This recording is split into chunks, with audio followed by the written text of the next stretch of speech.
Muito bom. Então, eu queria só rapidamente, então, apresentar o Adriano. O tema desta apresentação é pseudolesões pancreáticas e apresentações atípicas de tumores pancreáticos. O Adriano, para quem não conhece, eu posso dizer que ele é um jovem radiologista, né? Pelo menos bem mais jovem do que eu. Ele é radiologista do Hospital Universitário da Universidade Federal do Rio Grande do Norte, onde ele é também professor de radiologia e também, para um motivo de grande orgulho para nós, ele é um ex-fellow aqui do DDI, da Escola Paulista. Ele foi fellow em 2010. Então, não sei se o Adriano lembra, mas já faz 10 anos, né? Você estava aí sentado nesse anfiteatro onde nós estamos apresentando esta apresentação.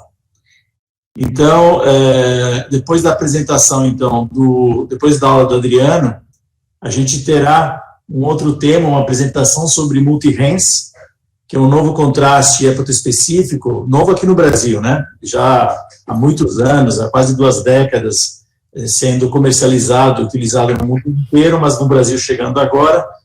E, então, nós teremos a presença do Fernando Porala e da Evelyn Escobar, da Braco, que falará um pouquinho sobre as indicações, as características desse contraste e um pouco sobre o protocolo de exame para otimizar o uso deste contraste. Então, eu passo a palavra aqui agora para o Adriano.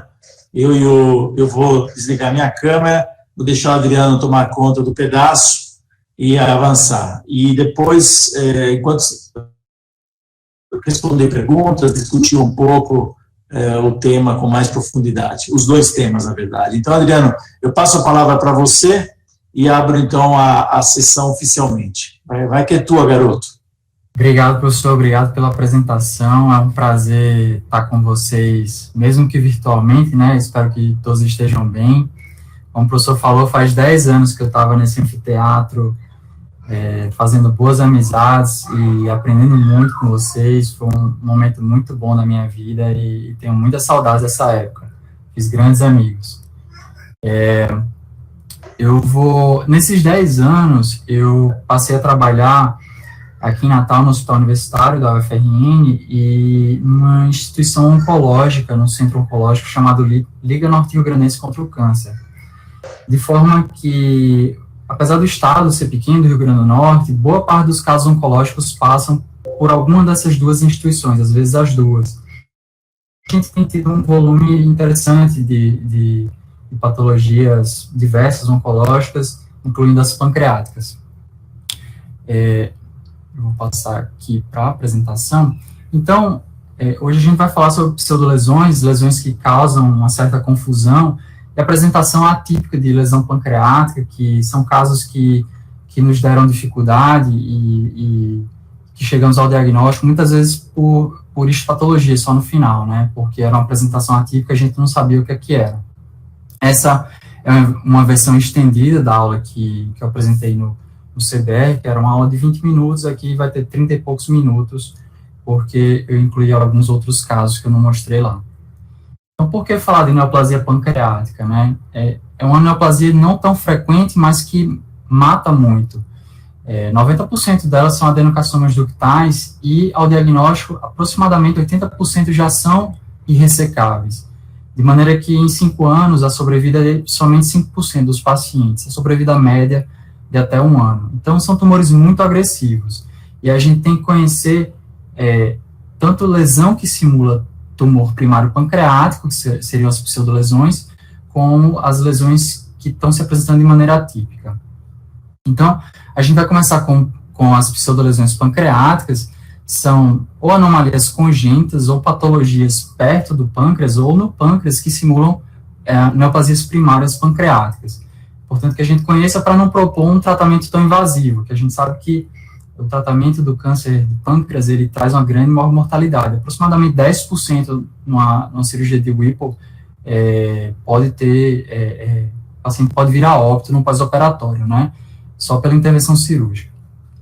Então, a gente começa com as lobulações pancreáticas fetais. A literatura fala que até 1/3 da população tem isso. Se a gente parar para prestar atenção, talvez a gente comece a encontrar mais casos, tá? E são extensões do parênquima normal pancreático, né? Ele abala o contorno pancreático, e na tomografia a gente vai ter uma densidade na ressonância magnética, um sinal absolutamente igual ao parênquima pancreático normal. Existe uma classificação da década de 90, de Ross, que ele classifica em extensão anterior, que seria isso daqui, uma extensão do parênquima pancreático anteriormente, uma extensão posterior, tipo 2, e uma extensão horizontal, o tipo 3. Na imagem do artigo, a gente vê aqui essa extensão, essa lobulação do parênquima pancreático junto da segunda porção do odenal. Aqui, 2 casos nossos, olha só, a gente vê a extensão do parênquima pancreático exatamente com o mesmo sinal da cabeça pancreática, e aqui está o sulco onde passa a artéria gastrodenal. Aqui, um outro caso, já no T2, a gente também vê esse aspecto meio que abraçando o parênquima duodenal, o duodeno, a segunda porção do odenal, né, constituindo uma lobulação pancreática.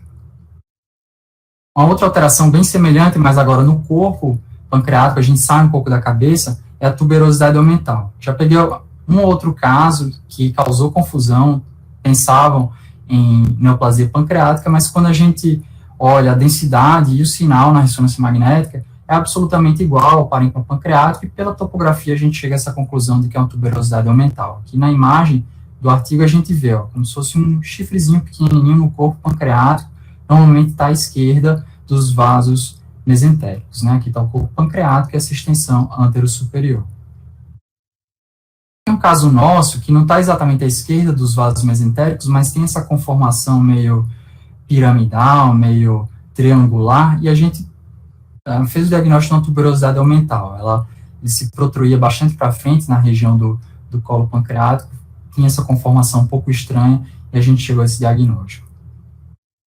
Uma outra alteração na morfologia do contorno pancreático é uma coisa que não está descrito na literatura, mas eu trouxe aqui porque já me trouxe problema, já deu trabalho.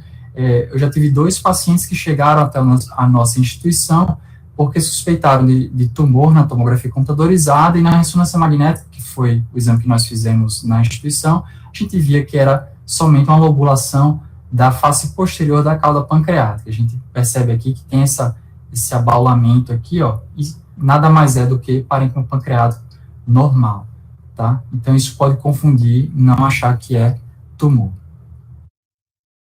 Uma outra alteração rara, mas que incrivelmente tivemos 2 casos aqui em Natal, é a lobulação pancreática acessória. É como se fosse aquela tuberosidade aumental, sendo que bem grande, e com um sistema ductal formado no seu interior, e que numa das pontas você vai ter um cisto de duplicação entérica.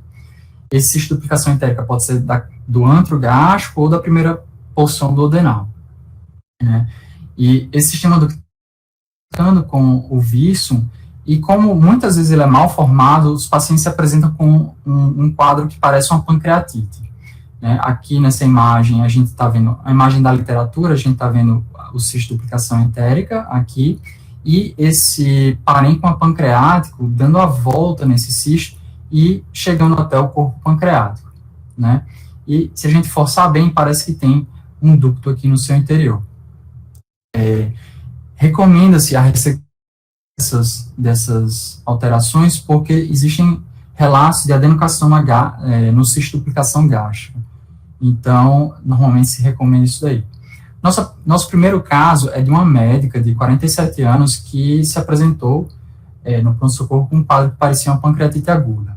Quando a gente foi analisar o exame, ela tinha essa extensão anterolateral direita do parênquima pancreático, bem grande, e que na primeira porção do odenal a gente tinha essa formação cística. Essa paciente casou-se com um italiano, hoje em dia mora na Itália, e ela é acompanhada pelo grupo de Verona. Ano passado eu entrei em contato com ela, e ela não teve mais crises e optou por não operar, está só acompanhando mesmo.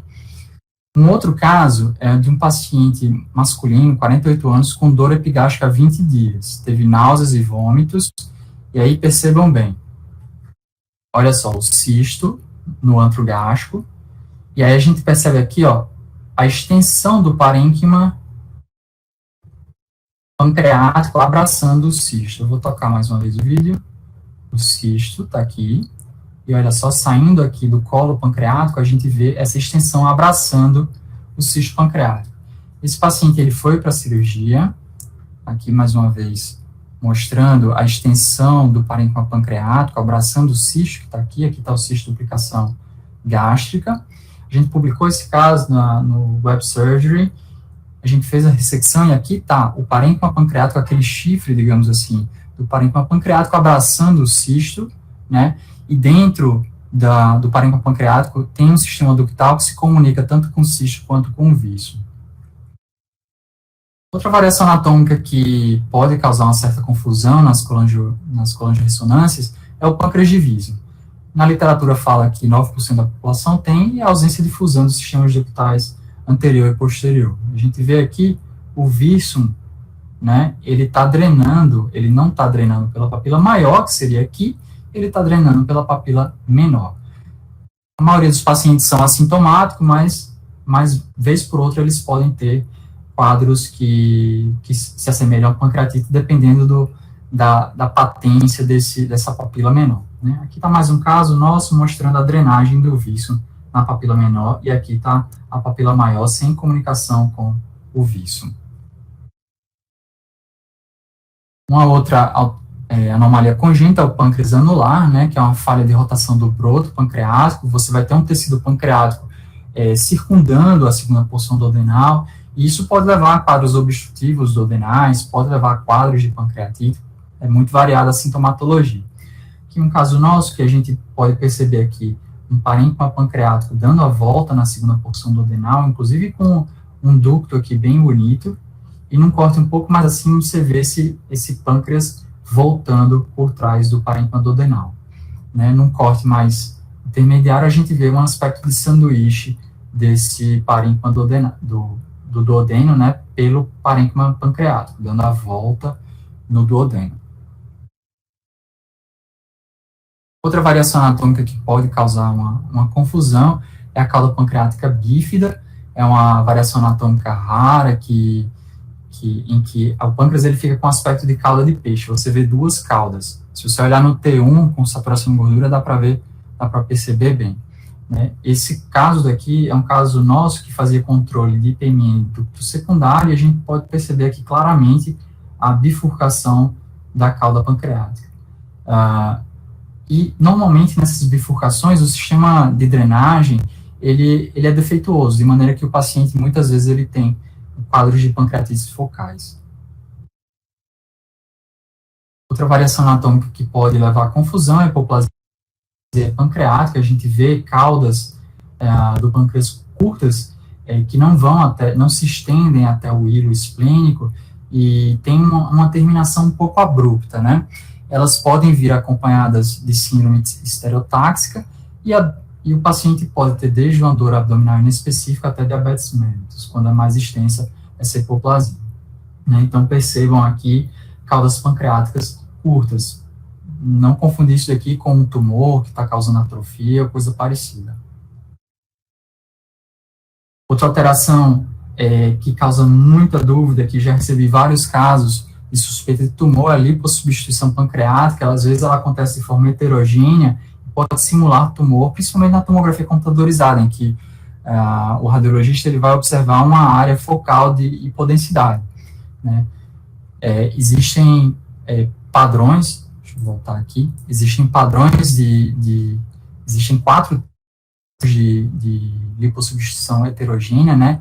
O primeiro, esse tipo 1A, seria somente na cabeça e poupando o processo uncinado, que a gente percebe aqui, ó, na sequência sem saturação de gordura, a gente percebe essa área de aumento de sinal na cabeça pancreática, que na sequência com saturação de gordura, a gente percebe um decaimento do sinal com a preservação do processo uncinado. Aqui nesse outro caso, a gente tem uma lipossubstituição difusa da cauda e poupando aqui o processo uncinado. Outra alteração que vira e mexe a gente recebe também são os lipomas pancreáticos. Eles são raros. Uma vez feito o diagnóstico e se fazendo um controle, de acordo com esse artigo, em teoria não se precisa acompanhar esses casos, porque em 12 anos não perceberam nenhuma malignização desses nódulos. Nada mais é do que um nódulo bem circunscrito, com densidade de gordura no interior do parênquima pancreático. E isso a gente vai encontrar em qualquer parte do pâncreas, desde da cauda, corpo ou na cabeça pancreática. E a gente percebe na sequência T2, a gente vê um nódulo com hipersinal, né? E na T2, com saturação de gordura, a gente percebe um decaimento de sinal desse nódulo, configurando um conteúdo gorduroso, ou seja, um lipoma pancreático.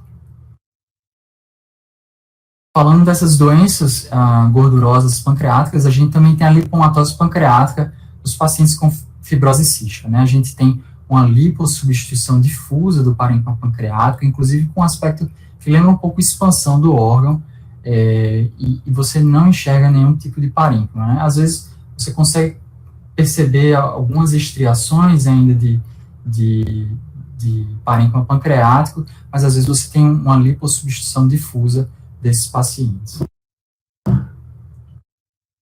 Agora, passando para patologias em volta do pâncreas, que podem infiltrar o pâncreas, ou variações anatômicas em volta do pâncreas que podem simular patologias. A artéria esplênica, às vezes, ela tem um curso intrapancreático, e às vezes um cirurgião que não é tão experiente, ele pode olhar uma imagem como essa e pensar que existe um nódulo hipervascular no corpo pancreático, na cauda pancreática. Mas nada mais é do que a artéria esplênica fazendo um curso, uma alça, dentro do parênquima esplênico.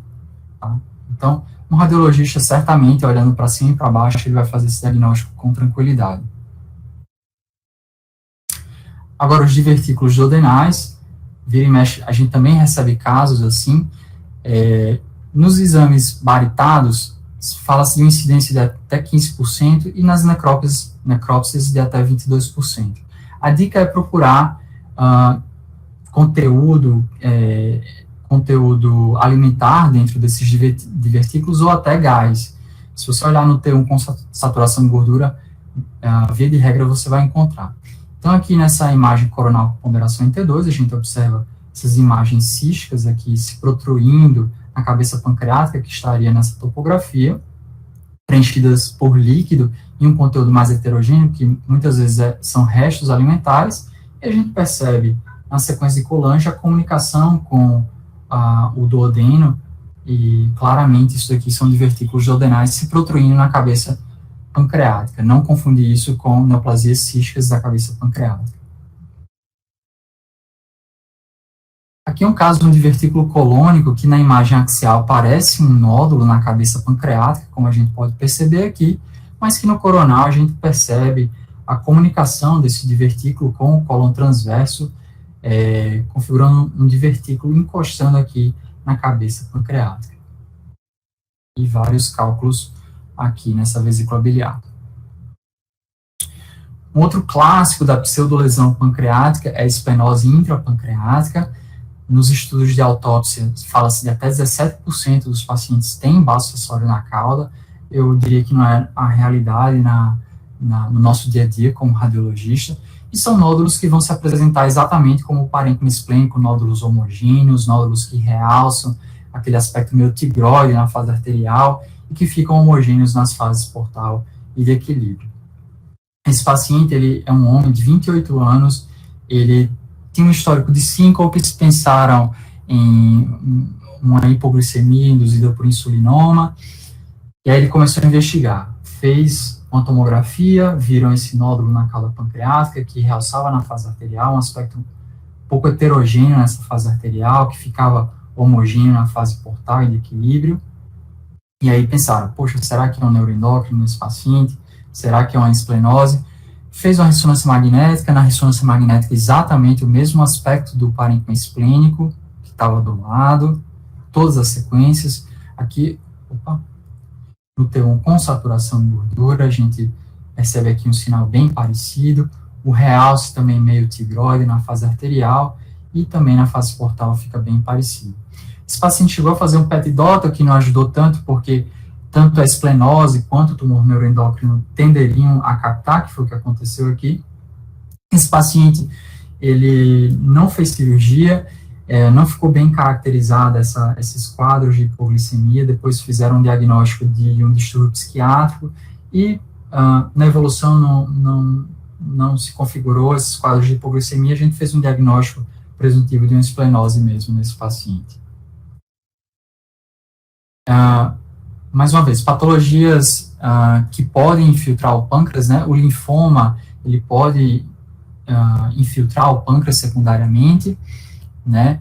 Ele está envolvido em 30% dos linfomas não Hodgkin. O linfoma pancreático primário, ele é raro, ele representa menos de 2% dos linfomas não Hodgkin e Schönau-Down, e que aumenta um pouquinho a estatística nos pacientes HIV positivo. Aqui a gente vê um grande linfoma mesentérico com infiltração da cabeça pancreática. Aqui está a cabeça pancreática, né, e uma infiltração aqui. Aqui é um outro caso de uma mulher grávida que chegou para a gente com uma síndrome colestática, uma dilatação das vias biliares. A gente vê aqui uma massa junto da cabeça pancreática que infiltrava a via biliar extrahepática. Aqui, né, infiltrava também a cabeça pancreática com obstrução do ducto pancreático principal e nos chamou a atenção a presença também de nódulos no parênquima renal, né? Baseado nisso, mais uma vez aqui, as lesões com grande restrição, né, o nódulo renal restringindo bastante, o nódulo pancreático também restringindo. Baseado nisso, a gente considerou a possibilidade de ser um linfoma com envolvimento de via biliar e do parênquima pancreático, que se confirmou na biópsia por videolaparoscopia. O paciente ficou super bem, teve o neném, tá muito bem. Aqui um outro caso, chegou para a gente como um adenocarcinoma de pâncreas, mas chamou a atenção esse aspecto muito homogêneo da lesão, um paciente que abriu o quadro com uma síndrome colestática, esse paciente já chegou para a gente com uma prótese biliar, então uma lesão grande, homogênea na cabeça pancreática, né, com grande restrição e com extensão aqui para o hilo hepático, e na biópsia por videolaparoscopia também configurou um linfoma, o paciente ficou muito bem. Nesse caso em particular, sem obstrução do ducto pancreático principal. E aí, para coisas bizarras, raras, neoplasias retroperitoneais, como esse caso aqui, uma neoplasia enorme retroperitoneal, que na biópsia a gente viu que era um sarcoma de Ewing, extraósseo, muito raro, ele pode se apresentar heterogêneo, com calcificações, ele infiltrava a cabeça pancreática, paciente, uma neoplasia muito agressiva, o paciente perdeu 5 quilos em um mês, paciente bem jovem, num controle com 45 dias, a lesão aumentou demais de tamanho, você pode perceber aqui, fez metástases hepáticas, mas da mesma forma, a neoplasia ela respondeu muito bem à quimioterapia e após 90 dias da abertura do quadro, a lesão reduziu bastante de tamanho, fez uma fístula duodenal e as lesões hepáticas também reduziram de tamanho. Então, um caso muito raro, né, e uma apresentação bizarra de algo que pode infiltrar o parênquima pancreático. Mais uma neoplasia infiltrando o parênquima pancreático, agora uma neoplasia mais prevalente, que é o tumor coloretal, a gente percebe um tumor do ângulo hepático colônico, com infiltração da cabeça pancreática e dilatação do ducto pancreático principal, como a gente percebe aqui, e aqui está o tumor infiltrando o parênquima hepático aqui no hilo e também a cabeça pancreática por contiguidade. Aqui é uma neoplasia gástrica com invasão do corpo pancreático, a gente vê uma grande neoplasia do corpo gástrico com infiltração do corpo pancreático, com obstrução do ducto pancreático principal, como a gente percebe nessas imagens.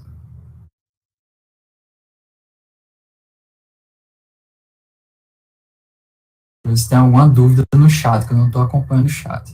Tá tudo beleza, vou voltar aqui. Aqui é um caso de um colangiocarcinoma de via biliar extrahepática com invasão do colo pancreático. A gente percebe o paciente abriu o quadro com a síndrome colestática, obstrução da via biliar extrahepática, e aí a gente tem uma extensão para o colo pancreático, como a gente percebe aqui, e também com obstrução do ducto pancreático principal. Foi uma neoplasia que nos deu muito trabalho para fazer esse diagnóstico. Essa paciente fez uma biópsia guiada por ultrassom endoscópico, mas como vocês podem perceber, a cabeça pancreática está absolutamente normal, é só ver o tecido pancreático normal nessa paciente, e e aí a biópsia por vilaparoscopia chegou ao diagnóstico de um colangiocarcinoma com infiltração do colo pancreático. Neoplasias à distância também podem fazer metástases para o parênquima pancreático. As mais comuns são rim, colo retal, melanoma, tumores de mama e pulmão. Aqui tem um paciente que tinha um histórico de tumor coloretal, que foi operado, não tinha recidiva na loja operatória e começou a subir CSA199. Tomografia computadorizada, a gente encontrou esse nódulo hipovascularizado no corpo pancreático com dilatação do ducto pancreático principal. E aí a gente chegou ao diagnóstico presuntivo de uma meta do tumor coloretal desse paciente. Aqui um tumor renal, uma paciente com tumor pequeno renal, aqui no rim esquerdo, que tinha também um nódulo hipervascularizado na adrenal esquerda, e que no pâncreas ela apresentava um nódulo que tinha um realce arterial, como a gente percebe aqui, nessas imagens, né? E a gente suspeitou de uma meta do tumor renal primário dela. Esse paciente, a gente perdeu o segmento, a gente não tem um anátomo patológico. Bem, então essas foram apresentações de pseudotumores pancreáticos, tumores que podem simular neoplasia pancreática, e agora a gente vai ver neoplasias primárias pancreáticas com apresentação atípica, né? São tumores muito agressivos, a gente tem que conhecer essas apresentações atípicas para não comer bola e achar que é uma patologia benigna ou dar um tratamento errado para esse paciente. Então, o mais comum a neoplasia primária pancreática mais comum é o adenocarcinoma ductal, né? Normalmente ele se apresenta como uma lesão única, hipovascular, infiltrativa, envolvendo o vício, como a gente bem sabe. Aqui estão imagens de uma neoplasia típica. A gente observa aqui uma massa na cabeça pancreática, cabeça-colo, uma massa hipovascularizada, que leva à dilatação do vício, como a gente percebe, né? Então, a neoplasia hipovascularizada. Isso é o padrão mais comum que a gente está habituado a ver. Mas existem apresentações atípicas dessa mesma neoplasia. A primeira que eu queria mostrar é a apresentação isovascular. Representa uma minoria dos casos, 11% dos adenocarcinomas pancreáticos, e você tem um aumento dessa estatística em tumores bem pequenos. A maioria deles são bem diferenciados, né? E você pode procurar sinais secundários, como a dilatação do vício. Então, aqui uma imagem do artigo, tem um nódulo super mal definido aqui no colo pancreático, né? A gente vê a seta indicando aqui, mas mal dá para ver o nódulo que foi colocado no artigo. Eu tenho um caso aqui, esse paciente, ele é sogro de uma radiologista, olha só, que aí tinha uma suspeita de cálculo renal. Ele fez uma tomografia de abdômen sem contraste, não achou cálculo, e viram essa dilatação do ducto pancreático principal. Foi para a ressonância magnética e a gente percebia essa dilatação, como a gente está vendo aqui na colangio, e onde existia uma interrupção, a gente percebe que tem algo diferente, tem uma imagem nodular com um sinal um pouco mais alto do que o parênquima pancreático normal. No T1 com saturação, a gente vê que tem um sinal mais baixo, né? E essa região, ela realça exatamente igual ao parênquima do lado. É uma lesão isovascular.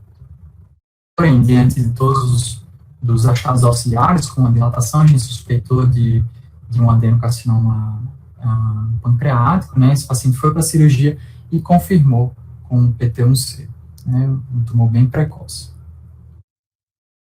Outra apresentação atípica é uma apresentação cística ou microcística, pode ser um componente cístico verdadeiro, pode ser necrose do tumor, ou cistos de retenção periférico, pseudocistos, aqui uma imagem do artigo.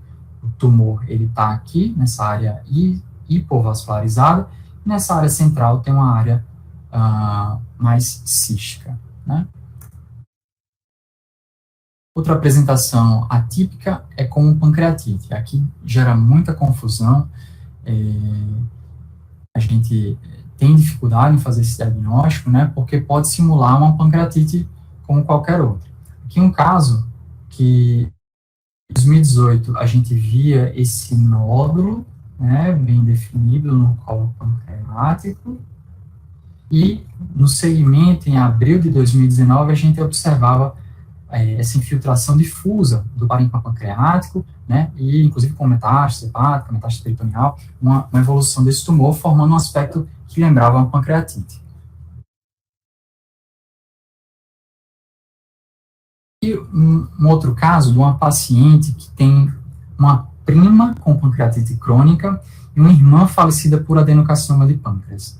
Essa paciente tinha uma dor inespecífica abdominal, começou a investigar, e ela tem um pâncreas de tamanho reduzido, com um afilamento do seu parênquima, tem uma dilatação do ducto pancreático principal. A gente também observa na ressonância uma perda do sinal T1, que é muito comum nas pancreatites crônicas. E a gente observa que nessa dilatação do ducto pancreático principal, a gente tem uma bruta, como a gente pode perceber na colange, aqui, né? E na tomografia computadorizada tem uma área mal definida de hiporrealce. A gente ficou na dúvida se poderia ser um adenocarcinoma em uma pancreatite crônica. A paciente estava muito ansiosa, quis operar. Essa paciente fez uma Whipple e confirmou um adenocarcinoma bem precoce nessa área de estenose. Uma outra apresentação que foge um pouco do padrão é o adenocarcinoma de pâncreas no processo uncinado, que ele não leva à obstrução do ducto pancreático principal. Como a gente pode observar, esse paciente, ele tinha um tumor aqui no processo uncinado, né, tumor hipovascularizado, como a gente percebe, e que não leva à dilatação do ducto pancreático principal. Então, não afastar a possibilidade de um adenocarcinoma de pâncreas se você não enxerga a dilatação do ducto pancreático principal. Isso pode acontecer, principalmente em tumores de uncinado. Aqui mais um caso, né? Um tumor hipovascularizado no processo uncinado, sem dilatação do ducto pancreático principal. Aqui um adenocarcinoma que surgiu em cima de um IPMN. Aqui a gente vê uma lesão cística de uncinado, que no segmento reduziu de tamanho, e essa lesão cística deu lugar a um nódulo hipovascularizado no processo uncinado, que na cirurgia se confirmou como um adenocarcinoma de pâncreas, e a gente fez um diagnóstico presuntivo aí de um adenocarcinoma que surgiu em cima do IPMN. Já passando para os tumores neuroendócrinos, o padrão típico é aquela lesão nodular hipervascularizada, né, bem definida.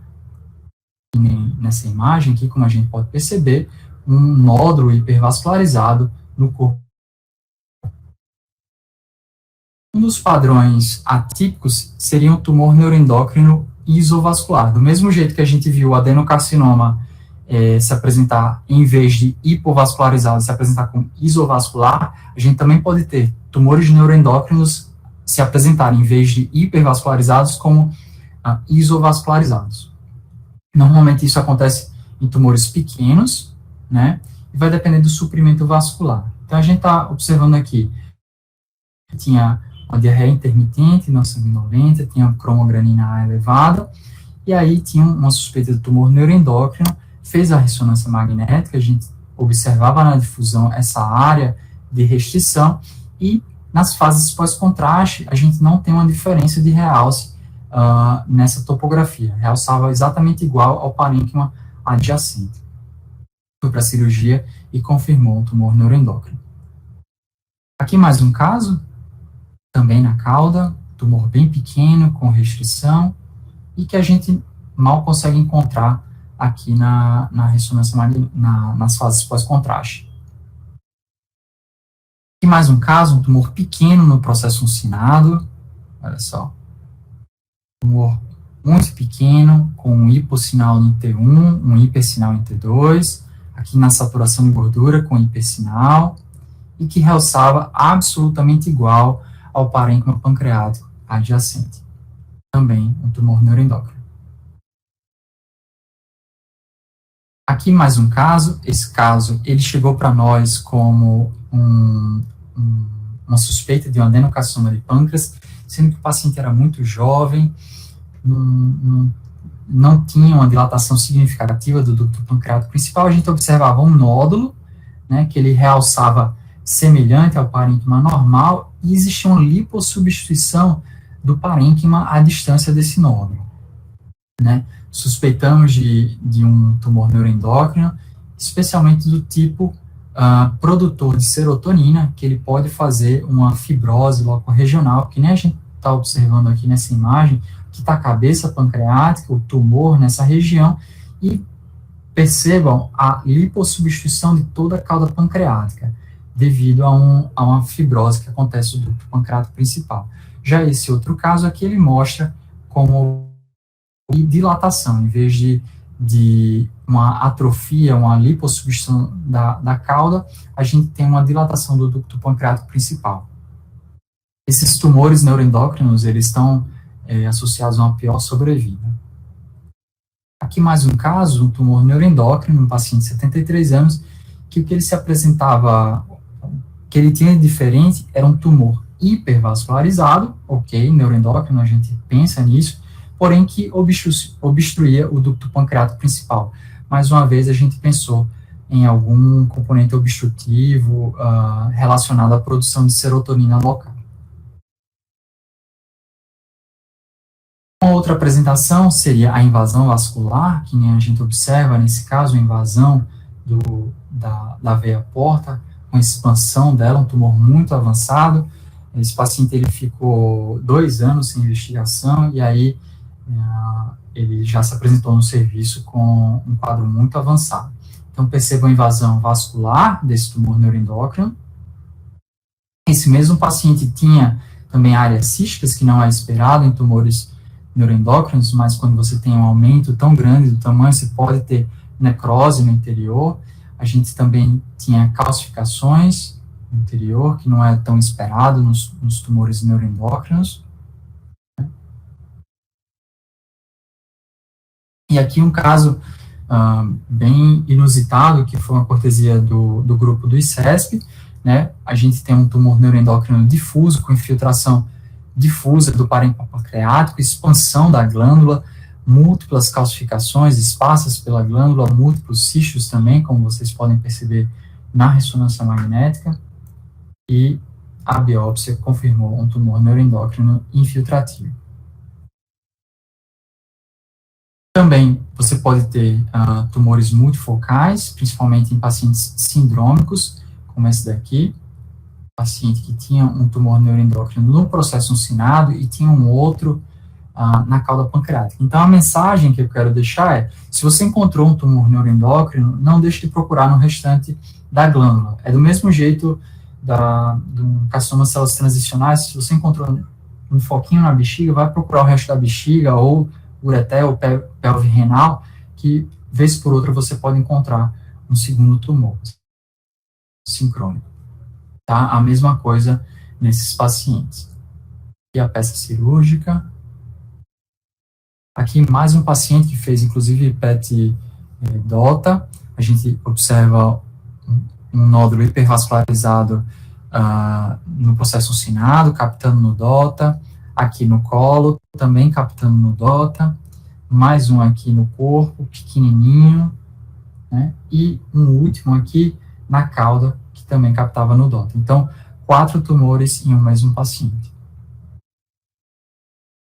Cistoadenoma seroso, o padrão típico é uma neoplasia multilocular, né, com múltiplos microcistos abaixo de 2 centímetros, com vários septos, uma cicatriz central. Né? Esse é o padrão mais típico, como a gente consegue observar aqui nessa imagem, um padrão microcístico dessa neoplasia na cabeça pancreática. Essa neoplasia ela também pode se apresentar como macrocística, como a gente pode perceber aqui nesse caso nosso, que tem confirmação cirúrgica de um cistoadenoma seroso, cistos maiores, né? E esse mesmo paciente, ele tinha um segundo aspecto atípico, que é a dilatação do vírsum. A gente até publicou uma série de casos de cistoadenomas serosos com obstrução do ducto pancreático principal. Como a gente pode perceber aqui, tinha uma dilatação do vírsum devido a essa neoplasia cística na cabeça. Aqui mais um caso, um cistoadenoma seroso com dilatação do viço. Um outro caso também, mais um cistoadenoma seroso com dilatação do viço. Aspecto um pouco monótono assim, mas a gente encontrou alguns casos que deu muito trabalho para chegar ao diagnóstico justamente por esse aspecto atípico. Né? Aqui num paciente masculino, uma lesão grande, parecia macrocística, né, e que levava à dilatação do ducto pancreático principal. O tumor de Franz, o mais comum é a gente ter tumores grandes ao diagnóstico, com áreas císticas, hemorrágicas, né? Então aqui um tumor bem grande no corpo pancreático dessa paciente de 26 anos, com áreas císticas no seu interior e com realce do componente mais sólido, como a gente pode perceber, desde a fase arterial, um certo realce. E o aspecto atípico seria tumores menores, mais homogêneos, sem sangramento, né? Que nesse caso daqui nosso, que uma menina de 13 anos com dor abdominal, ela se apresentou com uma lesão não tão grande, ela tinha 3,5 centímetros, com sangue no seu interior, que nos fez pensar no tumor de Franz, né? E que tinha um componente que parecia ter realce, aqui um componente mais sólido, e no segmento houve uma reabsorção desse sangue com a redução do tamanho da lesão. A paciente foi para o Whipple e confirmou o diagnóstico de tumor de Franz. Bem, como mensagem final, as neoplasias pancreáticas, elas têm alta mortalidade, então a gente tem que entender que alterações benignas e lesões peripancreáticas, elas podem simular lesões pancreáticas, e a gente não sugerir, nesses casos, terapias tão agressivas nesses pacientes, né? Assim como é importante a gente conhecer a apresentação atípica de lesões primárias pancreáticas, que tem que ser dado o adequado tratamento cirúrgico. Né? Queria agradecer a radiologistas, cirurgiões dessas duas instituições, os colaboradores que auxiliaram a levantar todos esses casos. E mais uma vez, obrigado pela oportunidade de a gente mostrar o que a gente tem feito aqui em Natal, e se qualquer um de vocês vier aqui nos visitar, por favor, entre em contato, que a gente tem o maior interesse em recebê-los. Obrigado. Obrigado, Adriano. Excelente apresentação. Eu tinha tido a oportunidade de ver o ano passado no Congresso Brasileiro em Fortaleza. Fiquei impressionado com a qualidade e diversidade do teu material, da tua experiência oncológica, e nada como você exposto a uma apresentação onde você tem a oportunidade de ver a experiência própria, né, do palestrante. São casos teus, do serviço. Eu também fiquei impressionado com a qualidade dos exames que vocês estão fazendo aí em Natal. Então, você está de parabéns, e o grupo todo está de parabéns pela qualidade técnica e pela diversidade de casos. Eu estou aqui esperando aqui um pouquinho, se vier algumas perguntas, mas eu tenho várias aqui para te fazer, Adriano. Então, acho que enquanto o pessoal está... Ótimo. Olha, eu tenho aqui a primeira pergunta. Eu vou começar com as perguntas do chat, depois, se sobrar tempo, eu mando as minhas aqui.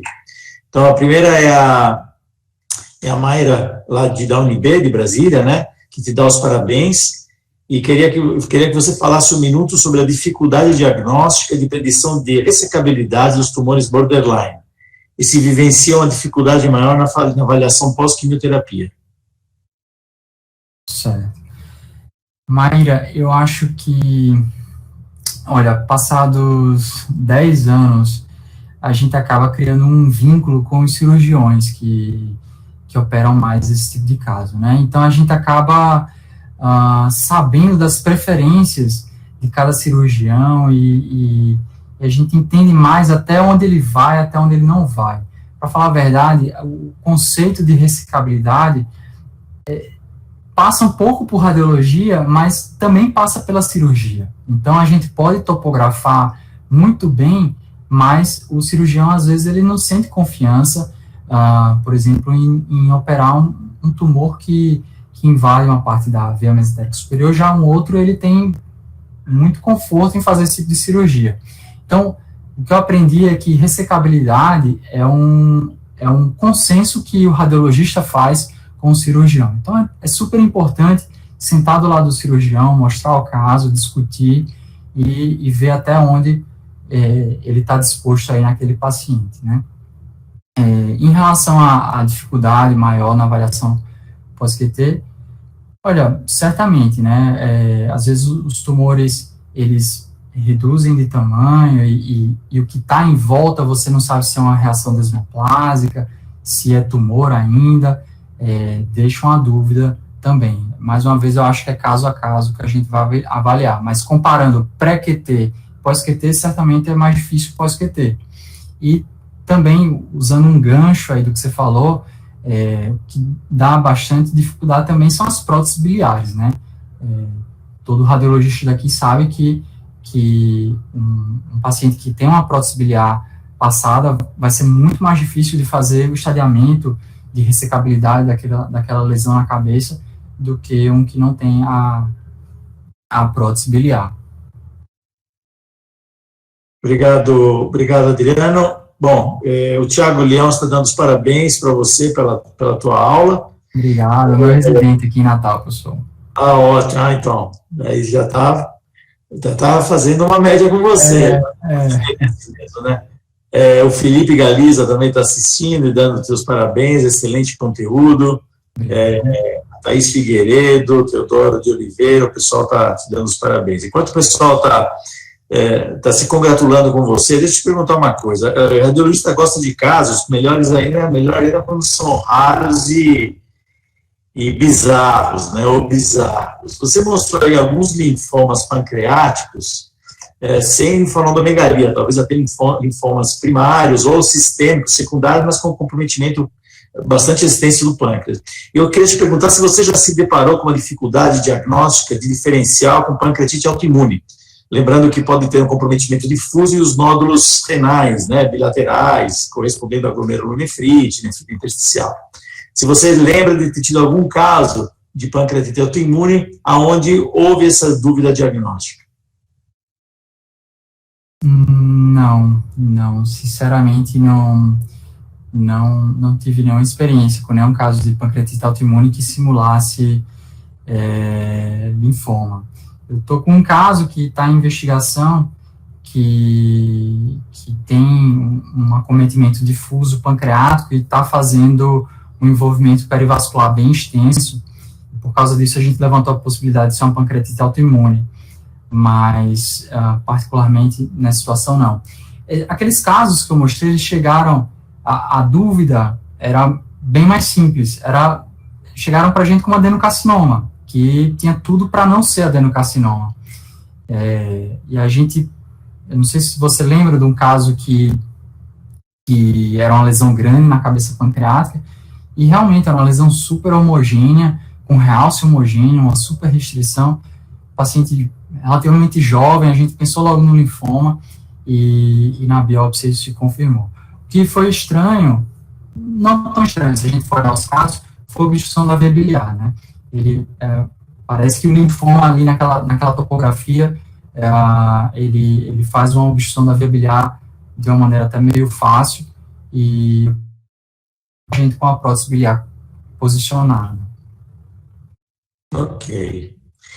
Outra pergunta, Adriano, em relação ao PET-CT, no tumor neuroendócrino. Você mostrou alguns casos, né? Eu fico feliz de ver que vocês estão conseguindo fazer, né, o PET com DOTA. E aí eu queria perguntar qual que tem sido o protocolo de vocês na suspeita de tumor neuroendócrino, porque a gente sabe que o grau 1, ele capta mais DOTA, o grau 3 mais FDG, o grau 2 os dois. Como é que vocês começam pelo DOTA, começam pelo FDG, vão fazer os dois em todos os casos? Como é que vocês têm lidado com isso, Adriano? Assim, quando a gente tem um histopatológico, a gente escolhe, né, o marcador. Se a gente sabe que é um grau 1, a gente parte para o DOTA. Se a gente sabe que é um grau 3, a gente vai para o FDG. E a gente já teve a situação de tem um paciente com um grau 1 que desdiferenciou para um grau 3, e a gente fazia DOTA nessa paciente e passamos a fazer FDG nela. Então, se a gente tiver o anátomo patológico antes, a gente faz conforme o anátomo patológico. Se não tiver, via de regra, a gente vai primeiro para o DOTA. Né? Ok. Dá uma dica aí para o pessoal, Adriano, para diferenciar um seroso oligocístico de um mucinoso. Pela imagem. Então, o mucinoso, ele é mais comum. Tinha até um caso, mas assim, eu não coloquei porque não era tão atípico assim, era um tumor na cauda. Então, o mucinoso, ele gosta mais de cauda, né, embriologicamente, ele tem uma relação com a cauda pancreática, eles normalmente maiores, que têm septações mais periféricas, não é aquela septação completa que a gente enxerga via de regra, e se a gente estiver falando de um paciente do sexo masculino ou de uma lesão na cabeça, a gente tem que pensar mais no seroso mesmo do que o mucinoso. E se for um mucinoso nessa topografia, seria uma apresentação muito atípica. Né? E às vezes fica a dúvida mesmo, né? Às vezes a gente tem que acompanhar, ver se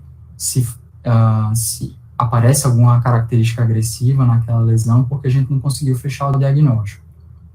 Mas lesões grandes, uniloculares, com septações periféricas, às vezes calcificações, ou até um conteúdo mais espesso, a gente pensa no mucinoso. Obrigado, Adriano. Você deve ter tido algum caso, nesses anos todos, de adenocarcinoma hipervascular? Não.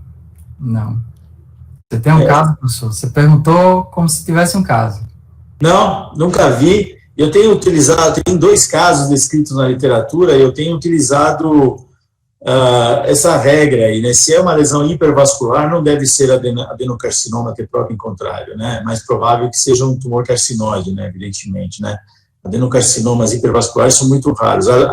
Ao contrário dos isovasculares, que como você mostrou, acontecem em 10%, né? Aqui o Jorge está dizendo que nunca viu também, e o Felipe Galiza diz que em tese não existe, né? Tá certo, que nem enterro de anão, né, Felipe? Ninguém nunca viu, né? Escuta. Agora, em relação aos isovasculares, né, lembrando, você comentou isso, que os isovasculares teriam um prognóstico melhor, e tem alguns autores que acham que talvez o que acontece é que a fase que está sendo feito o diagnóstico é uma fase mais precoce. Eles se tornarão hipovasculares com o passar do tempo, mas naquele momento ele está bem diferenciado ainda, né? E, portanto, o prognóstico é melhor, desde que você faça esse diagnóstico, né, naquele momento, e possa fazer uma ressecção daquela lesão, né?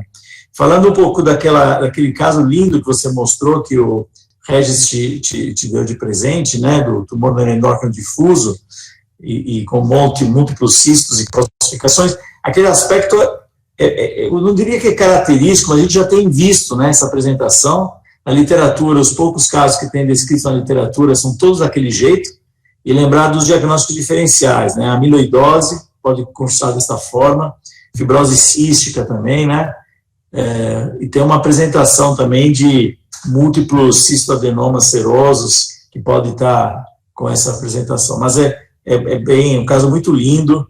Acho que a gente viu 1 ou 2 casos, um na escola, um no Fleury, muito parecidos com esse que você mostrou. Bom, deixa eu ver se tem mais alguém que gostaria de fazer alguma pergunta pro Adriano. Eu acho que não, Adriano. Eu quero te agradecer pela belíssima aula, lembrar a todo mundo, e a você também, que essa aula está sendo gravada, você teve a generosidade, a gentileza de autorizar a gravação. Ela está disponível gratuitamente no nosso site aberto do DDI, do abdômen. Eu coloquei aí o link para quem quiser assistir. Acho que a semana que vem já deve estar disponível aí para todo mundo. Adriano, eu te convido para permanecer, se você puder continuar, quiser continuar com a gente, para a próxima apresentação. Vou aproveitar já para chamar aqui com a gente o Fernando Porala. Fernando, se você quiser ligar a câmera e subir com a tua apresentação e explicar, justificar o porquê dessa apresentação, né, Adriano? O Multi-Rinse, que é da Abraco, está sendo introduzido no Brasil, né? Foi aprovado pela Anvisa, agora já é disponível comercialmente. Já começamos a utilizá-lo no Hospital São Paulo, já tivemos alguns casos, é um contraste muito interessante, ele tem uma alta relaxatividade, e, portanto, ele encurta muito o tempo de relaxamento T1, tem um componente de 60 a 120 minutos, então ele pode complementar os exames, fazendo um pouco o que o Primovist faz. Então, um contraste interessante, a gente vai começar a ganhar um pouco de experiência. E o Fernando Porala, ele é diretor de serviços médicos e assuntos regulatórios para a Abraco da América Latina, ele também é doutor em medicina da Universidade de Saarland, na Alemanha, ele é um cardiologista de formação e que enveredou para o mundo corporativo. Então, ele vai fazer uma breve introdução e Escobar é coordenadora de aplicação de ressonância TC da Abraco, e vai falar um pouquinho sobre protocolos de exame de ressonância utilizando o Multi-Rinse. Dá para inventar umas modas aí, né? Então, uma provocação, vai ser mais uma provocação para quem quiser inventar moda, fazer umas graças aí com esse contraste. Pode ser uma oportunidade interessante, inclusive, de pesquisa. Então, passo a palavra para o Fernando, agradecer o Fernando e a Evelyn por estar aqui com a gente. Fernando, por favor, saia daí. Claro.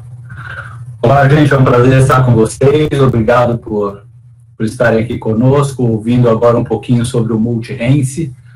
A Evelyn Escobar vai começar a falar daqui uns 5, 6 minutos. Eu vou fazer com vocês agora uma breve introdução. A Evelyn vai passar os slides para mim. Pode passar o próximo, Evelyn, e vamos falar sobre o Multi-Rinse aqui no Brasil. Esse meio de contraste foi desenvolvido pela Abraco em 1998.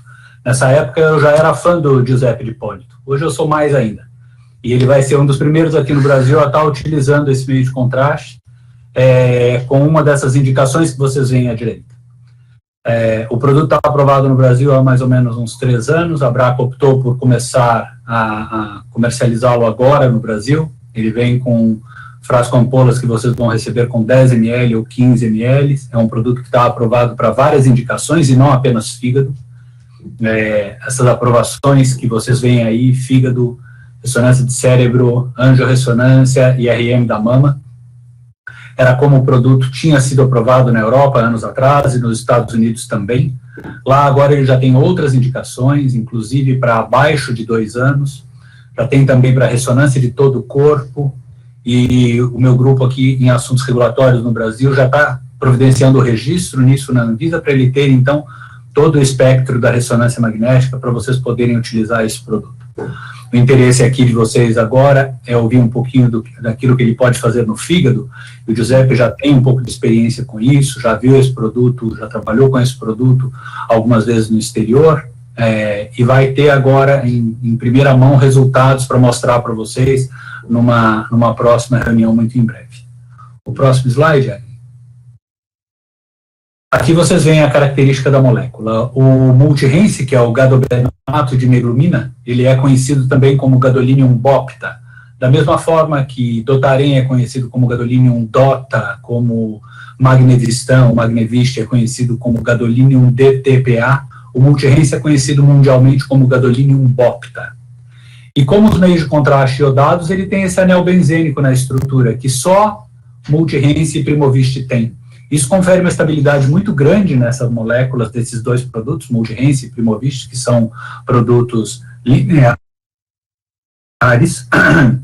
Vocês sabem que meios de contraste para ressonância podem ser macrocíclicos ou lineares. Multi-Rinse e Primovist, eles são lineares. Mas são lineares que têm um padrão de segurança muito similar ao macrocíclico, porque a molécula é muito estável, esse anel benzênico protege também o gadolínio no interior dessa molécula, nos processos de transmetalação, fazendo com que essa molécula mantenha o gadolínio muito estável ali dentro. Dessa forma, com esse anel benzênico, essa molécula, então, girando menos no turbilhão sanguíneo, se acopla mais facilmente a proteínas plasmáticas, é um acoplamento transitório, mas é isso que vai permitir para esse produto agora, junto com as proteínas, entrem dentro de hepatócitos. Meios de contraste à base de gadolínio, vocês sabem, eles são normalmente extracelulares. Você injeta ele no compartimento vascular, ele circula, você faz as fases arteriais, venosas, você faz angiorressonância dos órgãos que você quer estudar, e depois esse contraste saindo dos vasos, ele vai para o compartimento extravascular, é o extracelular. Só multi-Hence Primovich tem a capacidade de agora entrar também dentro dos hepatócitos, eles acabam sendo também, então, intravasculares. E dessa forma, ele vai ter, então, agora excreção também hepática, diferente dos outros meios de contraste à base de gadolínio, que tem a excreção apenas urinária. O multi-Hence tem uma excreção de 95% através da urina e 5% através da bile, o que vai permitir que vocês façam também imagens que outros meios de contraste à base de gadolínio não fazem. Próximo slide, Evelyn. E vendo aqui agora, vocês veem sobre segurança e eficácia. O Giuseppe já falou quando fez a introdução lá atrás sobre a eficácia desse produto. Esse produto tem uma relaxação ou uma relaxatividade mais alta do que os outros meios de contraste à base de gadolínio convencionais. Então, quando você vê todos os outros que contrastam o extracelular, 1 molar de peso molecular, o multi-Hence com 0,5 molar, que é o mesmo padrão da maioria dos outros, tem uma relaxação mais alta, então ele produz mais imagem. Esse produto, então, vira o queridinho do mercado para diagnóstico em oncologia. Então, seja um processo oncológico no sistema nervoso central, detecção de metástases, venha a ser no fígado, venha a ser no sistema nervoso central, quando você tiver uma relaxação mais alta, provavelmente você vai ver essa imagem com mais facilidade. Então, relaxação mais alta significa melhor eficácia, melhor qualidade de imagem. Quando a gente fala de segurança, pode manter o slide anterior, Evelyn? Quando a gente fala de segurança, a gente vê que ele foi classificado nesse grupo 2 pelo ACR, o American College of Radiology, coloca o multi-Hence junto com os macrocíclicos na classificação de segurança. Por causa desse produto, então, funcionar quase como um macrocíclico em relação à retenção desse gadolínio dentro da molécula. Ok? O próximo slide, falando também sobre segurança e eficácia, a gente vê muitos relatos do uso de multi-Hence, mesmo em pacientes que estão em diálise, ou seja, ele é acreditado como um produto de bastante segurança quanto ao risco de fibrose sistêmica nefrogênica. Dos lineares, é aquele que menos deposita também no sistema nervoso central. E os estudos comparativos, mesmo quando é comparado com o Gadovist ou o Magnevist, que vocês veem aqui nessa parte à direita do slide, vocês veem que dentro do range fisiológico, vocês percebem o multi-Hence realmente dando uma relaxação R1 muito mais alta do que o meio de contraste, inclusive aquele que tem maior concentração de gadolínio, que é o Gadovist. O próximo slide. E isso é demonstrado através de alguns trabalhos comparativos. Existe um estudo chamado MERIT, que compara a mesma dose de mol de gadolínio, de multi-Hence com Gadovist, e o resultado desse trabalho, um trabalho multicêntrico realizado pelo Dr. Maravilla e colaboradores, demonstrou que dose equivalente de multi-Hence, então, melhora a qualidade diagnóstica em um tom maior do que aquilo observado pelo Gadovist para a visualização de lesões no sistema nervoso central. O próximo slide. Outros estudos comparativos, quando se compara, por exemplo, o multi-Hence com o Dotarem, multi-Hence com o Magnevist, tanto em sistema nervoso central, como em angiorressonância, ou nessa foto da direita que mostra o estudo DETECT, que é um estudo comparativo entre multi-Hence e Magnevist em mama, sempre você observa, com um contraste que tem a relaxação maior, uma qualidade de imagem melhor. Vocês veem imagens ali com o multi-Hence mostrando metástases nessas setas amarelas no sistema nervoso central, que você não consegue observar bem com o Dotarem sendo aplicado na mesma dose. Da mesma forma, na imagem central da angiorressonância, um estudo mostrando multi-Hence contra Magnevist. O Magnevist aí está em dose dupla para poder de angiorressonância periférica, e com a dose habitual você consegue boas imagens com o multirense. A mesma coisa na hora de detecções de CA de mama ou metástases que fosse, você consegue observar com o multirense 1, 2, 3 lesões a mais do que você observa com um gadolínio convencional. E no próximo slide, aquilo que interessa muito para o grupo de vocês que estão aqui agora, e a Evelyn vai continuar assim que eu terminar esse slide, é sobre as imagens que o multirense faz no fígado.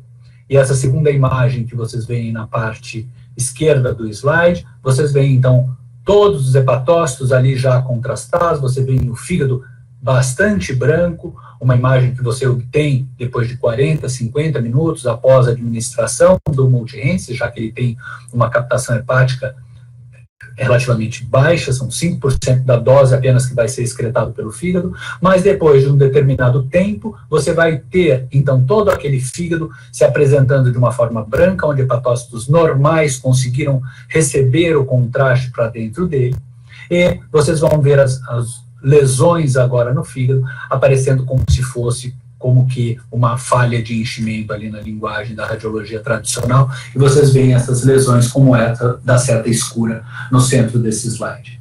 Você, então, tem um contraste que é chamado de dupla excreção, que dá essa dupla possibilidade de obtenção tanto as imagens de fígado, que você só obtém com o multirense ou com o Primovist, mas uma melhor fase arterial, portal venosa e, consequentemente, essa fase de delay inicial, aquela que a gente tem após 1, 2, 3 minutos da administração do contraste, a fase que seria de equilíbrio, você consegue ali obter imagens com o multirense que são, às vezes, melhores do que os outros meios de contraste convencionais por causa dessa relaxação mais alta, permitindo, então, que essa fase angiográfica do fígado seja de uma qualidade um pouco melhor. E isso às custas de uma dose aprovada a metade dos outros meios de contraste à base de gadolínio convencionais, como Dotarem e Magnevist, que vem com a dose aprovada em bula de 0,1 milimol por quilo de peso,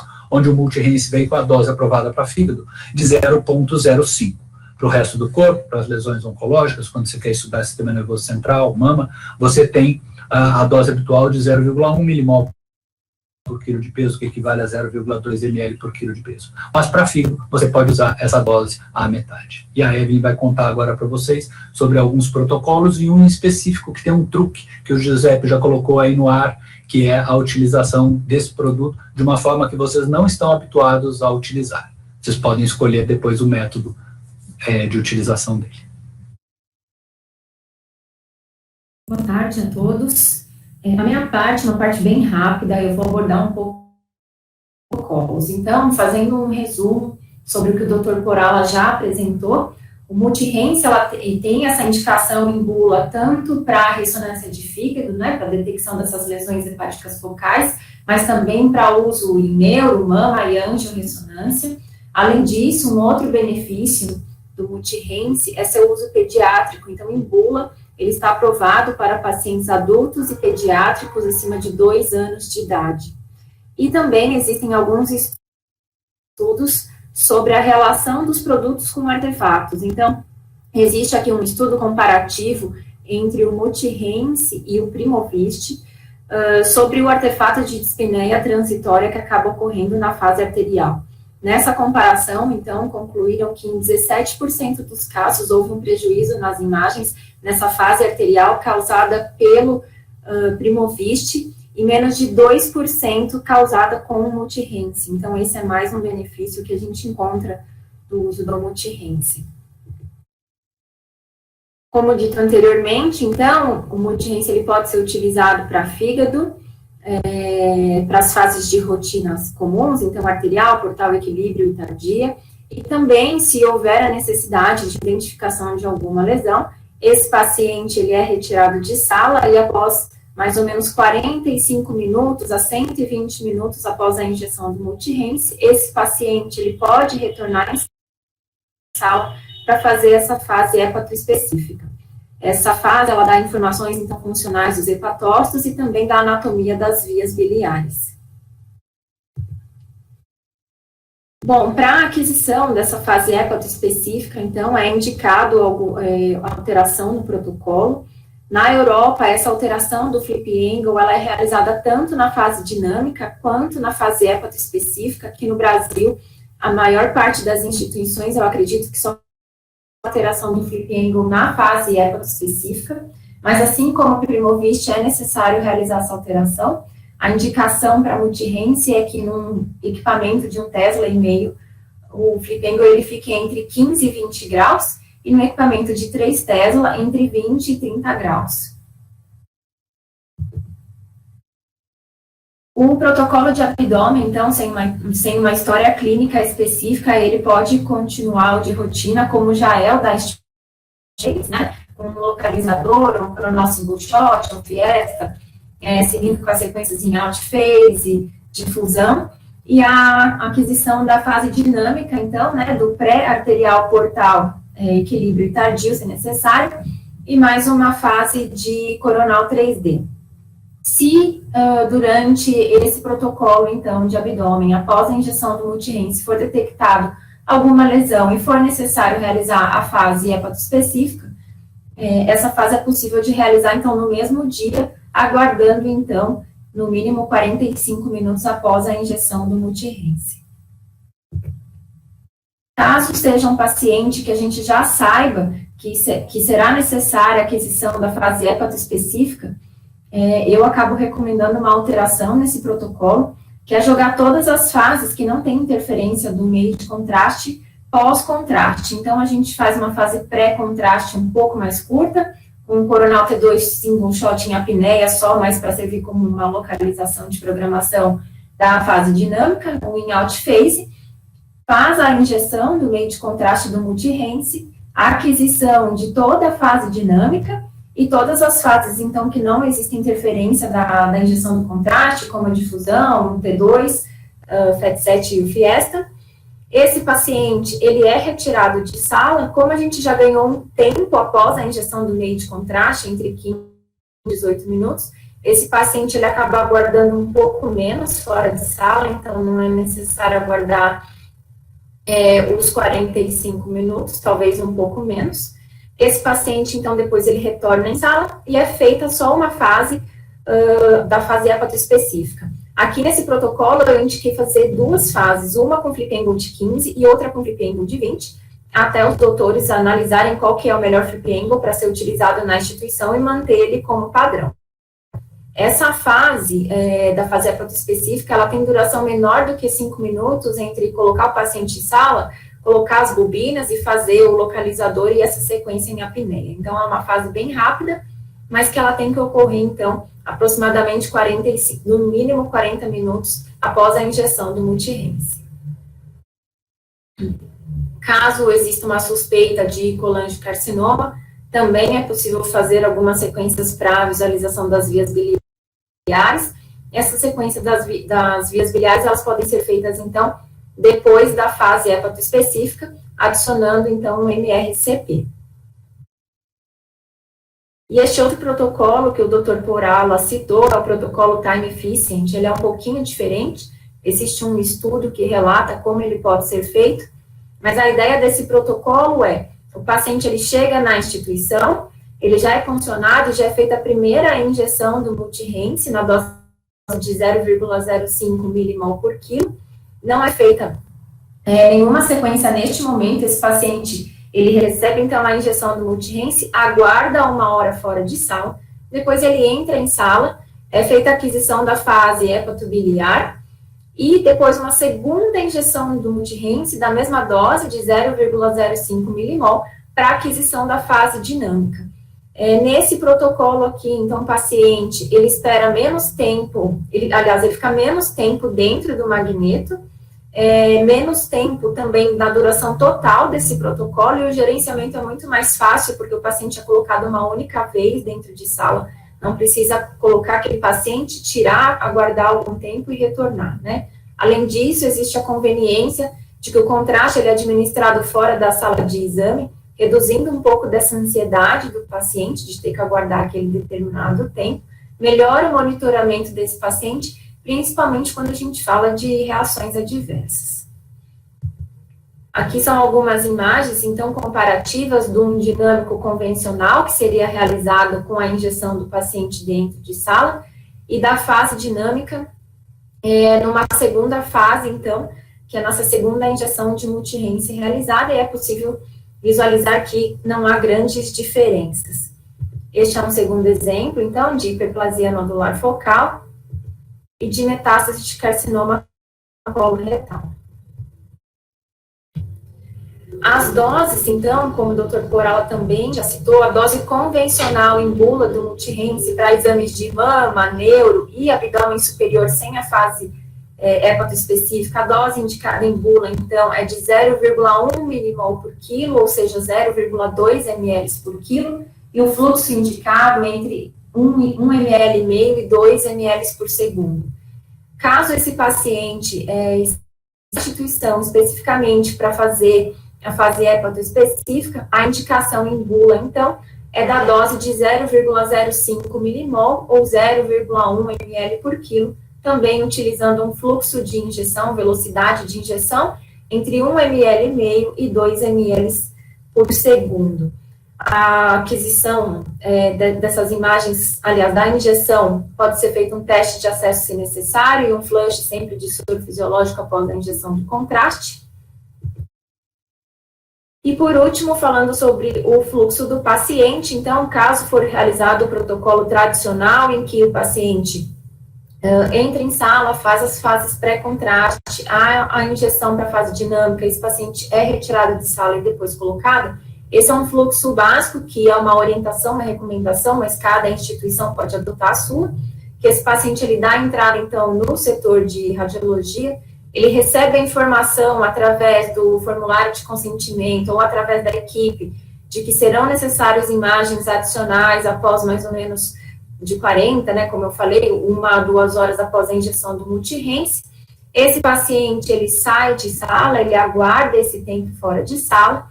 O acesso venoso pode ser retirado, caso não seja identificada nenhuma reação adversa, ou se não há indicação de uma segunda injeção. Durante esse tempo de espera, esse paciente ele pode ter uma refeição leve ou apenas de líquidos, e depois esse paciente ele entra em sala, é posicionado para realizar, então, essa fase hepatoespecífica, que tem uma duração bem curta, de aproximadamente 5 minutos, e também dependendo da colaboração de cada paciente. É essa a minha parte que eu tinha que apresentar para vocês, então, se vocês tiverem alguma dúvida, eu e o Dr. Fernando Porala estamos aqui à disposição, e esses são os nossos contatos, e também, caso algum de vocês queiram testar o produto ou conhecer melhor, estamos à disposição. Obrigada. Obrigado, Evelyn. Pode deixar a tua apresentação aberta aí, por favor? Perfeito. E talvez a gente vale a pena. Pode até deixar, se quiser mostrar, deixa naquela HNF do protocolo duplo, que isso vai dar bastante dúvida. Muito bom. Deixa eu só fazer, então, um rápido resumo desse contraste para o pessoal que está acompanhando, que talvez não tenha intimidade, familiaridade com ele. Então, vocês lembram, gente, os contrastes paramagnéticos, eles são basicamente 2 grupos, são os lineares e os macrocíclicos, sendo que os macrocíclicos seriam mais estáveis do que os lineares. O que o Porala falou, e é isso mesmo, esse contraste, o multi-rinse, ele é um contraste linear, mas em função do seu aspecto, da sua cadeia molecular, ele tem uma molécula mais estável do que os lineares de uma forma geral, e mais parecida com os macrocíclicos. Portanto, ele teria menor risco de fibrose nefrogênica sistêmica do que os lineares, e semelhante aos macrocíclicos. Outra característica desse contraste é a relaxatividade. Então, quanto maior a relaxatividade, o contraste, maior o encurtamento T1 e maior o brilho após o contraste. A relaxatividade do multi-rinse, ela é maior do que todos os contrastes extracelulares e semelhante ao Primovist, basicamente. Outra diferença é a fase hepatobiliar, né? Então, a fase hepatobiliar do multi-rinse, ele ocorre a Evelyn falou entre 45 e 120, idealmente entre 60 e 120, né? Entre 1 e 2 horas, se tiver que lembrar alguns números, ao contrário do Primovist, que é entre 10 e 20 minutos. Tem como vantagem sobre o Primovist uma menor frequência de artefatos respiratórios durante a fase arterial, significativamente inferior. Então, ele se assemelha muito mais nesse aspecto ao contraste extracelular. O comportamento na fase hepatobiliar das lesões hepáticas com o multirrense é parecido com o Primovist, ou seja, a HMF ela tem uma concentração na fase hepatobiliar, o Primovist também tem uma concentração na fase hepatobiliar do multirrense. O adenoma, ao contrário, não, assim como o hemangioma, e assim sucessivamente. Então, é possível fazer um paralelo de comportamento da lesão na fase hepatobiliar entre o multirrense e o Primovist. Também existem evidências que, assim como o Primovist, o multirrense aumenta a sensibilidade da ressonância para a detecção de metástase hepática, com dois métodos semelhantes. Então, no final do dia, tem prós e contras comparando esse contraste com o outro contraste hepatoespecífico, né? As principais vantagens dele são o fato de não dar artefatos na fase arterial e de ter uma fase arterial e vascular mais vigorosa, mais robusta do que o Primovist. Em contrapartida, ele tem uma excreção biliar, hepatobiliar menor, é 5% contra 50% do Primovist, e é mais tardia. Em relação ao protocolo que foi sugerido pela Evelyn, parece que o protocolo mais racional, você injeta o contraste, vamos lá, se você já está suspeitando de uma lesão hepática focal, você injeta o contraste, faz a fase, o T1, em fase fora de fase, e já faz a fase arterial, portal, de equilíbrio, e depois, enquanto você espera, você vai fazendo todas as sequências, o T2, a difusão e etc. O Jorge Bastos, sabe, me perguntou, puxa vida, mas será que você fazer o T2, a difusão, após a injeção, nós não vamos ter o mesmo problema que às vezes acontece com o Primovist? Fica menos vigoroso o sinal é menos intenso nas imagens ponderadas em T2 nas lesões. Provavelmente não, porque o realce do parênquima hepático na fase de equilíbrio, né, ou tardia, que é quando você adquire as imagens em T2 ou na difusão, não é tão importante quanto do Primovist, que depois de 5 minutos já tem muito realce do parênquima. Então, talvez o impacto de você fazer o T2 e a difusão depois da injeção do contraste, do multirrense, não tem nenhum efeito negativo sobre a detecção e caracterização das lesões. Uma coisa que me incomoda um pouco, no que a Evelyn falou, que não faz muito sentido para mim, é fazer a colangiorressonância T2 na fase hepatobiliar. Porque você mostra, evidentemente, você mostrou aí, nas suas imagens, que na fase hepatobiliar do multirrense, você tem contraste na via biliar. Tem uma seta lá mostrando contraste na via biliar. Se você tem contraste na via biliar, ele pode funcionar como pode cancelar o sinal nas imagens ponderadas entre 2 colangiorressonância, que é o que acontece no Primovist também. Então, na minha opinião, sem ter experiência nenhuma com esse contraste, eu não faria a colangiorressonância T2 na fase hepatobiliar. Eu faria muito mais precoce, depois que tiver a fase portal de equilíbrio. Tem até 40 minutos, ou até 30 minutos para fazer isso. Você não precisa esperar a fase hepatobiliar, né? Porque eu acho que vai ter uma contaminação, inclusive nas imagens ponderadas em T2. Evidentemente, Evelyn, que para você fazer o protocolo anterior a esse, que é aquele que é da rotina, né? Você precisa ter o radiologista supervisionando os exames, né? Para dizer, olha, aqui ele volta daqui a 1 hora ou não volta. É o protocolo anterior a esse. Mas, certamente, é uma vantagem. Você fez a fase, você fez o teu exame, se você tem o radiologista que está acompanhando e teve dúvida, segura o paciente, ele volta depois de 30 a 40 minutos, para pelo menos dar o tempo de 1 hora, e faz a fase hepatobiliar e você resolve. Você ganha de graça, entre aspas, né? Porque não é nada de graça nessa vida. Você ganhou a fase hepatobiliar.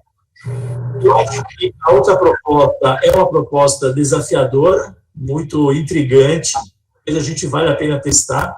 eu queria que você mostrasse a imagem da HNF, a próxima.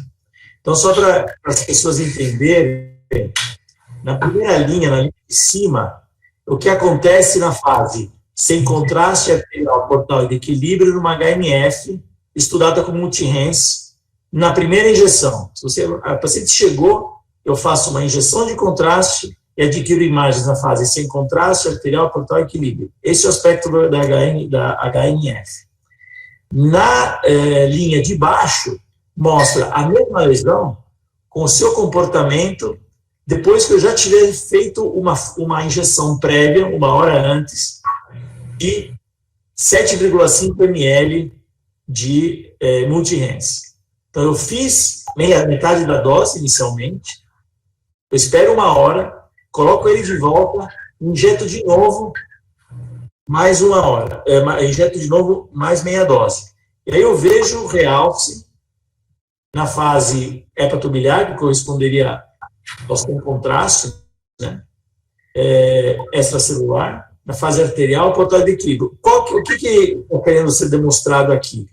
Que a característica da lesão na fase arterial, na fase portal e na fase de equilíbrio, ela é a mesma 1 hora depois que eu injetei o meio de contraste. Ou seja, se eu injetar o meio de contraste antes e fazer o exame 1 hora depois, as características da lesão são as mesmas do que se eu estivesse fazendo a primeira injeção, vamos dizer, uma injeção primária, original, paciente.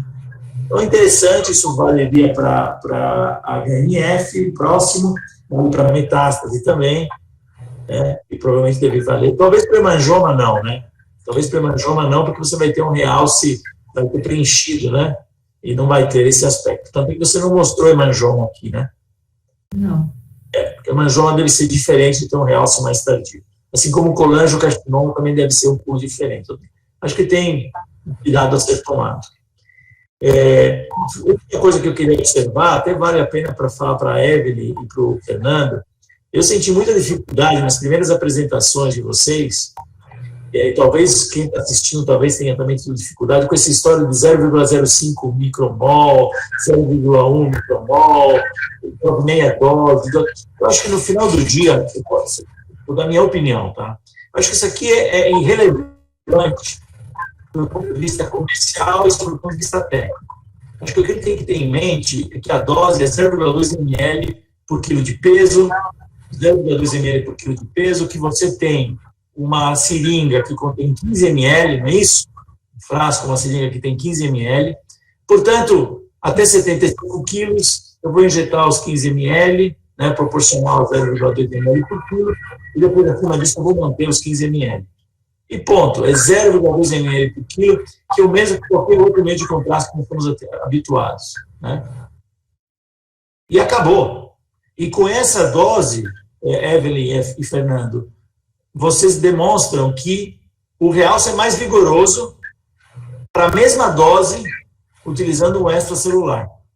O extracelular a 0,2 e o multi-RENS a 0,2 ml por quilo, o multi-RENS tem um realce mais vigoroso do que o extracelular. Para mim é simples assim. Simples assim. Ah, mas eu não posso injetar metade da dose? Pode. O que você vai fazer com a metade da dose? Hoje em dia, em termos de segurança do paciente, rastreabilidade, etc., você não pode fragmentar. Não deveria estar autorizado a fragmentar. Você até pode, mas não é recomendado fragmentar. Então, se eu injetar metade da dose, o que eu faço com a outra metade? Eu injeto no próximo paciente, tem problema de rastreabilidade, de contaminação, enfim, o paciente pode pesar, se o paciente pesa 80 quilos, o próximo tem que pesar 60 para fechar a conta, né? Então, na prática, eu acho que é pouco importante e gera mais confusão do que benefício. Eu vou ver aqui se tem alguma pergunta do pessoal, um comentário, alguma pergunta. Provavelmente, não sei se alguém vai perguntar. Vocês querem dar uma ideia de valor o custo comparado com um extracelular? Doutor Coral, José, ele veio para ter um preço muito similar aos demais. Ele vai ter um pouco a mais, justo por causa dessa relaxação mais alta que ele tem, relaxatividade mais alta, ele tem que custar um pouquinho a mais. O preço de mercado ainda vai ser ajustado de acordo com a demanda de compra. Não deve ser mais do que 15% a mais do que você compra hoje Prorense da Braco, ou Magnevistan da Bayer, ou Dotarem da GP. Obrigado. O Felipe Galiza está perguntando se existe algum protocolo de pesquisa de validação em aberto. Você está dizendo, Felipe, em relação a esse protocolo específico de injeção fragmentada?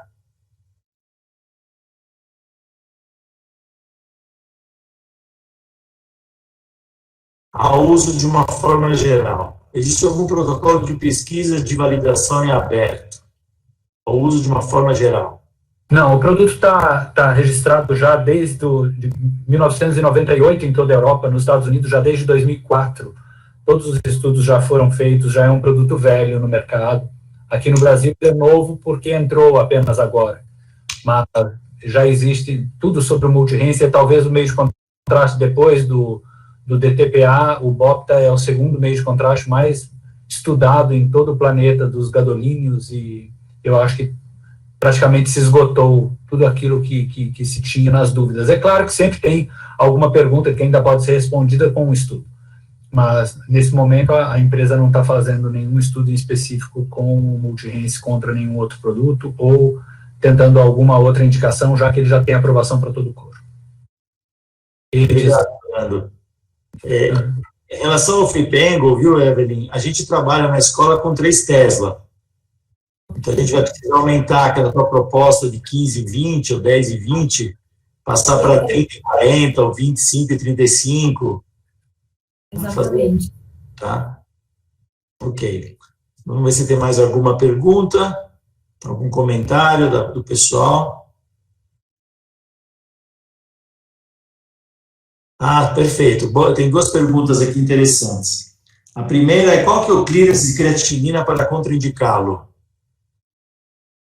É o mesmo dos demais, essa celular? Seria o mesmo dos demais, ou seja, 30 era o padrão que a Ezur tinha colocado no último guideline deles.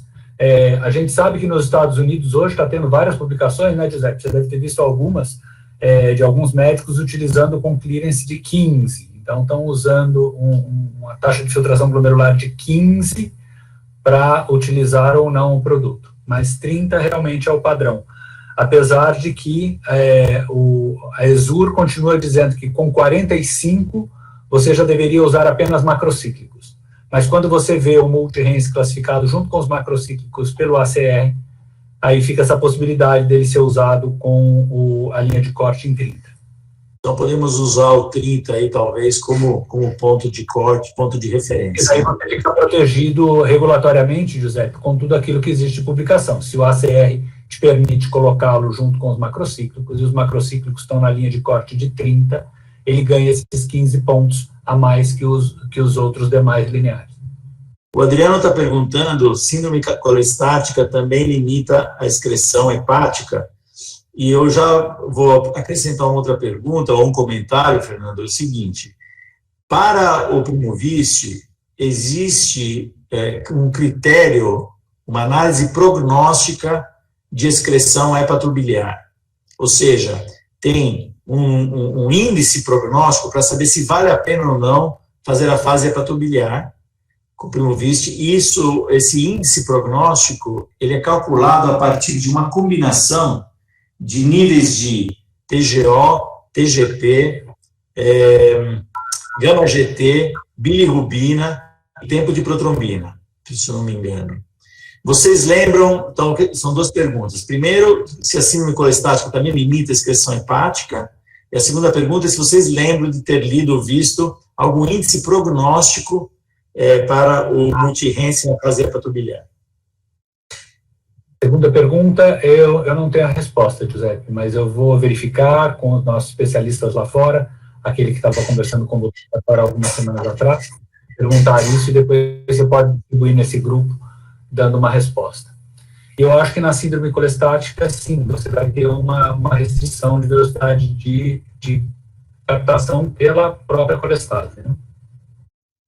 Acaba competindo, porque o sistema de transporte do multi-RENS dentro do hepatócito é o mesmo do Primovis, né? Ou seja, depende do ATP, né? Para ser transportado, ele compete com a bilirrubina. Eu não sei se mesmo, nós costumamos, não digo contraindicar, mas não esperar grande coisa do Primovis com bilirrubina total acima de 3, 4, né? Você lembra se algum ponto de corte semelhante, Fernando? Eu lembro de ouvir 5, na minha época que eu estava com o Dr. Schneider lá na Alemanha, quando a gente fazia testes ainda para esse protocolo que agora ele validou aí, que a Evelyn mostrou agora. Mas isso ainda era um pouco incipiente na época, eu não tenho um número exato de agora. Ainda dentro desse tema, viu, Adriano, da síndrome colestática, a gente sabe, trabalhando com o Primovis, que pacientes com Child B e Child C, eles têm uma contrastação pior do parênquima hepático na fase biliar, e eventualmente alguns trabalhos até mostram que tem que se dobrar a dose de Primovis em pacientes com Child B e C para obter um realce mais consistente na fase hepatobiliar. Eu li que no caso do multi-RENS não é diferente, ou seja, pacientes Child B e Child C apresentam uma fase hepatobiliar menos robusta, menos vigorosa do que pacientes Child A. Aí eu aproveito para perguntar para o Fernando se existe alguma recomendação para dobrar a dose de multi-RENS em pacientes Child B e C.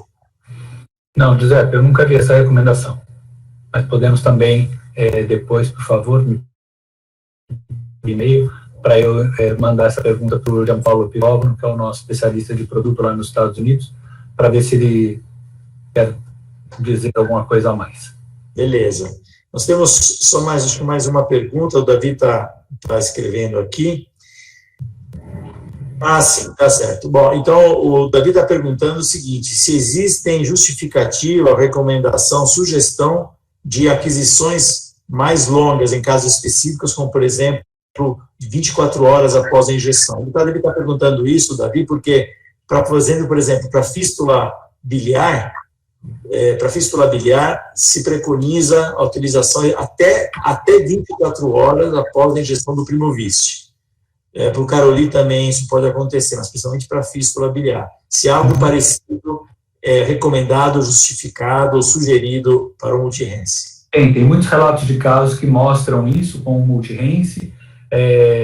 O Dr. Grazioli é um grande usuário do produto na Itália. Ele gosta muito de fazer as fases tardias do multi-RENS após 2 horas, então tem muita publicação dele dizendo que com 3 horas você tem imagens fantásticas, mas a gente sabe que no caso das fístulas, realmente fazer imagens depois de 12 horas são interessantes, e tem muita publicação mostrando essas imagens depois de 24 horas com uma contrastação ainda interessante a ser vista.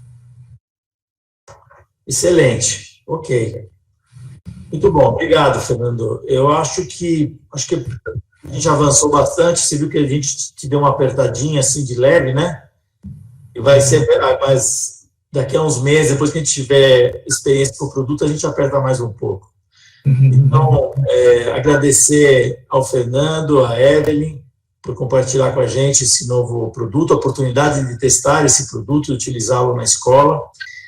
Os nossos fellows já estão inteirados, aí nós vamos aprimorar só o protocolo para deixar ele o mais redondo possível, e eu espero daqui a algumas semanas, ou enfim, 1 ou 2 meses, a gente poder apresentar um pouco da nossa experiência também. Legal. Então, obrigado, Evelyn, obrigado a todos que participaram, convidá-los à próxima quarta-feira, então, para mais uma sessão da reunião do abdômen do DDI da Escola Paulista. Muito obrigado a todos, tenham uma excelente tarde e até a próxima. Obrigado. Muito obrigado, Giuseppe.